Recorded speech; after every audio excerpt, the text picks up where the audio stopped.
প্রিয়জনের সঙ্গে ঈদের ছুটি কাটিয়ে রাজধানীতে ফিরছেন মানুষ। সে খবর জানাতে সাভারের আশুলিয়ায় আছেন রিপোর্টার মোজাফফর হোসাইন জয় এবং সিরাজগঞ্জের কড্ডার মোড়ে আছেন রিঙ্কু কুণ্ডু। সরাসরি শুরুতে যাচ্ছি জয়ের কাছে। জয়, আমি এই মুহূর্তে অবস্থান করছি ঢাকা আরিচা মহাসড়কের নবীনগরে। আপনারা জানেন যে দীর্ঘ ৬-৭ দিন ঈদ ছুটির পর কিন্তু এখন উত্তরবঙ্গ এবং দক্ষিণবঙ্গ থেকে মানুষ ফিরতে শুরু করেছে।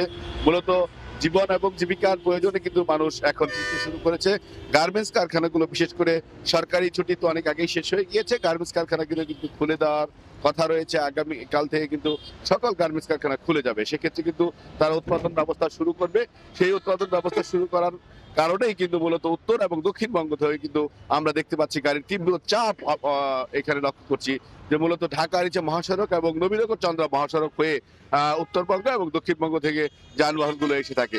ঢাকামুখী যানবাহনগুলোর তীব্র চাপ পরিলক্ষিত হচ্ছে। আমরা ভোরবেলা থেকে সারা রাত কিন্তু যানবাহনগুলো আসতে ছিল এবং এখনো পর্যন্ত কিন্তু যানবাহনগুলো চলে আসছে এবং বিভিন্ন স্থানে যাত্রীরা নামছে, তাদের ব্যাগ এবং লাগেজ নিয়ে যার যার বাসায় চলে যাচ্ছে। তো ইতিমধ্যে আমরা যেটি জানতে পেরেছি যে মূলত আজকেই মূলত যে কাফেলাটি আসবে, মূলত ঢাকার দিকে যে অর্থাৎ শহরমুখী যে কাফেলা আসবে, সেখানে তীব্র গাড়ির চাপ থাকবে এবং আমরা সেটি পরিলক্ষিত করছি। ট্রাফিক পুলিশ আমাদেরকে জানিয়েছে যে ইতিমধ্যেই ব্যাপক সংখ্যক গাড়ি কিন্তু ঢাকা শহরে প্রবেশ করেছে এবং এখনো পর্যন্ত কিন্তু সেই আপনারা দেখতে পাচ্ছেন দীর্ঘ গাড়ির সারি এবং নবীনগর চন্দ্রা মহাসড়কের বিভিন্ন স্থানে এবং ঢাকা আরিচা মহাসড়কের বিভিন্ন স্থানে কিন্তু উত্তরবঙ্গ থেকে ঢাকাগামী পরিবহনের চাপ রয়েছে। তো আমরা এই বিষয়ে আরো জানতে চলে যাব সিরাজগঞ্জে। সেখানে রয়েছেন সহকর্মী রিঙ্কু কুণ্ডু।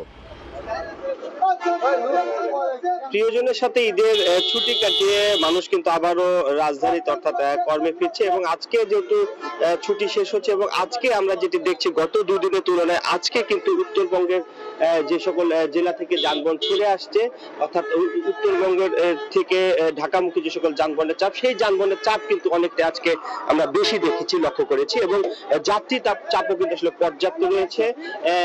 যমুনা সেতু নিয়ে এই যে উত্তরবঙ্গের বিভিন্ন জেলা থেকে ছেড়ে আসা প্রতিটি বাসে কিন্তু তিল ধারণের ঠাঁই নেই, পর্যাপ্ত যাত্রীবাহী বাসও কিন্তু আসলে রয়েছে। আমরা দেখেছি এখানে সকল বাস এসে থামছে এবং এখান থেকে আবার যাত্রী নিয়ে তারা রাজধানীর দিকে কিন্তু আসলে ছুটে যাচ্ছে এবং বেলা যত বাড়ছে সেই যানবাহনের সংখ্যা বা যানবাহনের চাপ যদি বলি সেটি কিন্তু আসলে বাড়ছে। আমরা দেখছি যে বিভিন্ন জায়গা থেকে যাত্রীরা এই যে যমুনা সেতু কড্ডার মোড়ে আসছে এবং এখান থেকে তারা বিভিন্ন যানবাহনে কিন্তু আসলে নিজ নিজ কর্ম অর্থাৎ রাজধানীর দিকে আসলে ছুটে যাচ্ছে এবং আমরা যেটি দেখেছি যে যাত্রীবাহী বাস ছাড়াও বিভিন্ন পরিবহন অর্থাৎ আমরা দেখেছি খোলা ট্রাকে করে বা ব্যক্তিগত পরিবহন বা মোটর সাইকেলে করে কিন্তু আসলে নিজ নিজ কর্মস্থলে আসলে ফিরছে মানুষ এবং পুলিশের পক্ষ থেকে হাইওয়ে পুলিশের পক্ষ থেকে যেটি বলা হচ্ছে যে মহাসড়কে যেহেতু অতিরিক্ত যানবাহনের চাপ রয়েছে, সেই চাপটি নিয়ন্ত্রণে কিন্তু তারা আসলে কাজ করছে এবং মহাসড়কের গুরুত্বপূর্ণ পয়েন্টগুলোতে কিন্তু তারা আসলে সেই